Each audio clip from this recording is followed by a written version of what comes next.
সকাল বন্ধুরা, সকাল সকাল চলে এসেছি বাগানে পালং শাক তুলতে। কুয়াশা ভরা শীতের সকালে আজ হবে গরম গরম ফেনা ভাত। এখন বাগান থেকে পালং শাক তুলে নেব।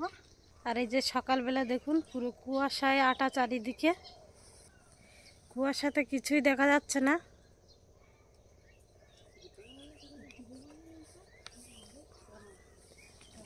আর এই যে পালং শাক দেখুন কত বড় বড় হয়েছে। এখান দিয়ে কিছু পালং শাক তুলে নেব।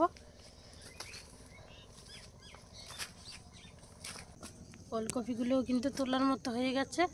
এরকম কচি কচি ওলকপি খেতে ভালো লাগে।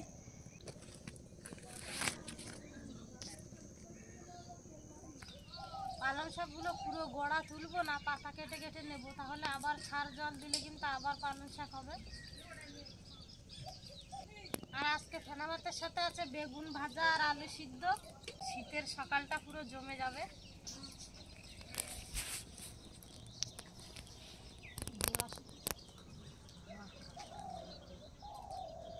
পাতা লেগে গেছে, এই পাতাগুলো সব খাওয়া হয়ে গেলে তারপরে বাজার থেকে কিনে খেলে সব জিনিস ভালো লাগে, আর বাড়িতে হলে তখন আর একসাথে খেয়ে আর ভালো লাগে না।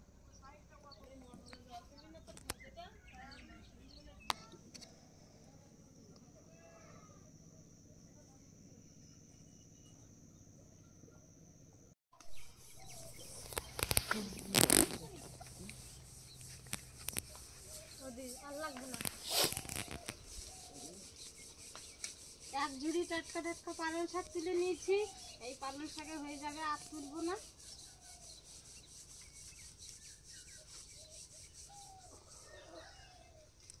পালং শাকগুলো পুরো ফ্রেশ শাক। আর চারিদিকে দেখুন এত পরিমাণে কুয়াশা পড়েছে, কিছুই দেখা যাচ্ছে না। আজকে মাঠে ফেনা ভাতটা তৈরি করব।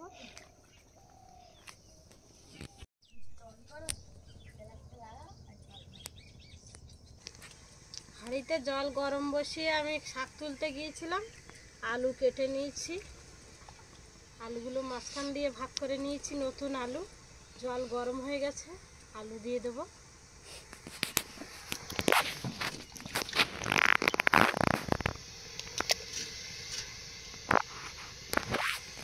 আর আজকে ফেনা ভাতের জন্য নিয়ে নিয়েছি আতপ চাল, সিদ্ধ চাল একসাথে নিয়েছি। চালগুলো গরম জলের মধ্যে দিয়ে দেবো। চালগুলো সব ধুয়ে নিয়েছি।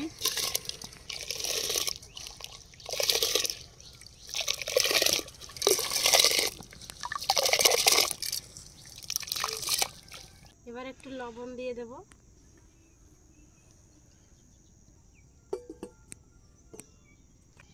ভাজার জন্য বেগুন কেটে নেব।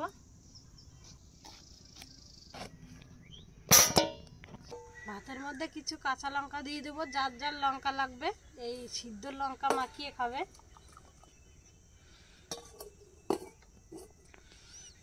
বেগুনে লবণ, হলুদ, একটু জিরা গুঁড়ো, লঙ্কা গুঁড়ো দিয়ে এবার একটু মাখিয়ে নেব। ভাত ফুটে উঠেছে, এবার একটু নাড়িয়ে দেবো। না না, ফেনা ভাত না।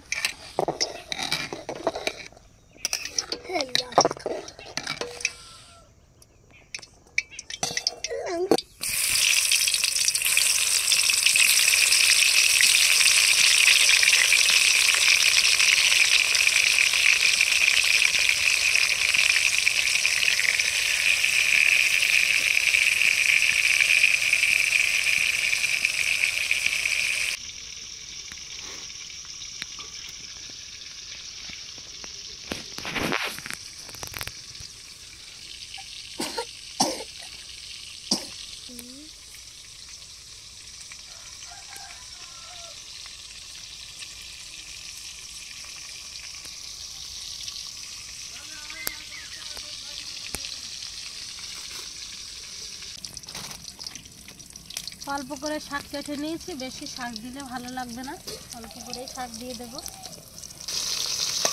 সবগুলো ভেঙে যাবে বেশি।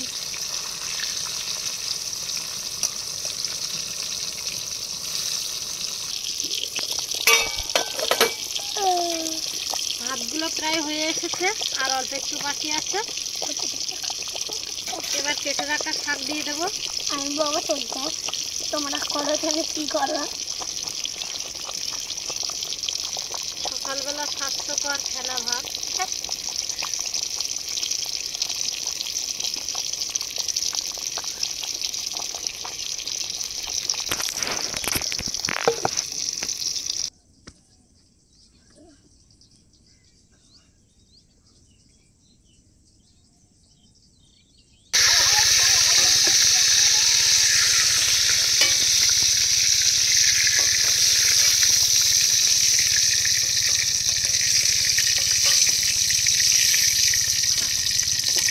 বন্ধুরা, আমার পিসির নিউ স্টাইলের সিম কাটা।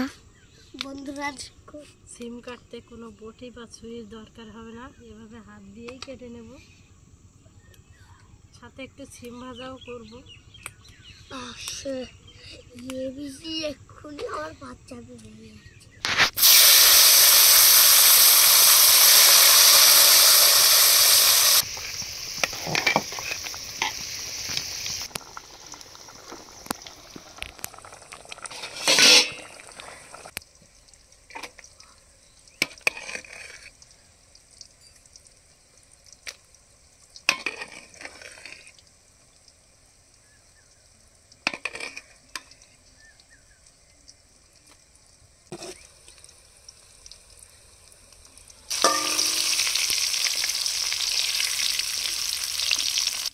আলু সিদ্ধ মাখানোর জন্য ক পিস লঙ্কা ভেজে নেব।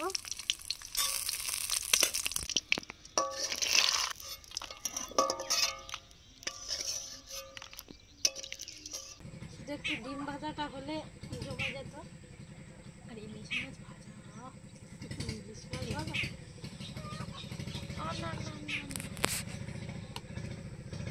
একটা লঙ্কা দিয়ে দেবো। এর সাথে একটু গন্ধরাস লেবু দিলে কিন্তু দারুণ লাগবে।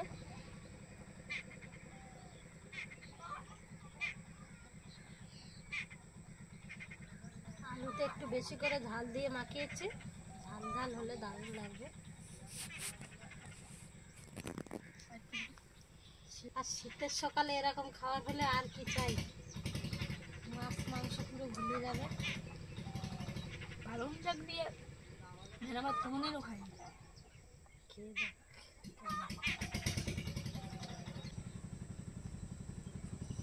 বন্ধুরা, ভাতের উপরে একটু লেবু চেপে নেব। গন্ধরাজ লেবুর সেন্টটা কিন্তু দারুণ হয়। প্রচুর গরম। ভেনা ভাত তো দারুণ হয়েছে পালং শাক দিয়ে।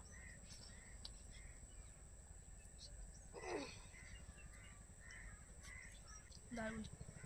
শীতের সকালে ঠান্ডা ঠান্ডা ওয়েদার এরকম ফেনা ভাত হলে আর কিছুই লাগবে না। বন্ধুরা, এই যে পালং শাক দিয়ে ভেনা ভাত হয়েছে, এর সাথে আলু সিদ্ধ বা বেগুন ভাজা কিছুই লাগবে না। এটা এত সুন্দর খেতে হয়েছে, শুধুই খাওয়া হয়ে যাবে। বন্ধুরা, যে একটু আলু সিদ্ধ, একটা সিম আর একটু বেগুন দিয়ে খেয়ে দেখি কেমন টেস্ট হয়েছে।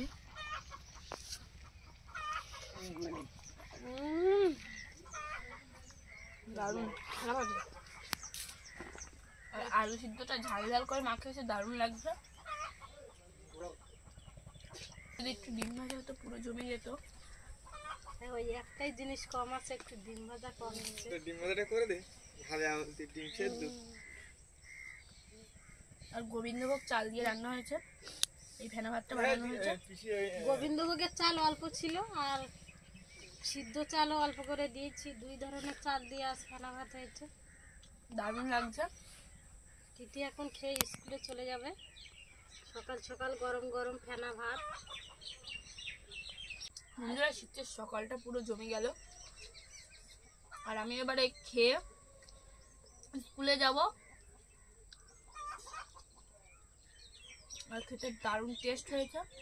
বন্ধুরা, আমাদের ভিডিওটা ভালো লাগলে অবশ্যই লাইক কমেন্ট শেয়ার এবং সাবস্ক্রাইব করে পাশে থাকা বেল আইকনটি বাজিয়ে দেবেন। সবাই সুস্থ থাকবেন, ভালো থাকবেন। দেখা হচ্ছে পরের ভিডিওতে। আর এখন আমাদের বাড়িতে সবাই মাঠে চারিদিকে কাজ শুরু হয়ে গেছে, সেই জন্য সবাই একসাথে খেতে পাচ্ছে না।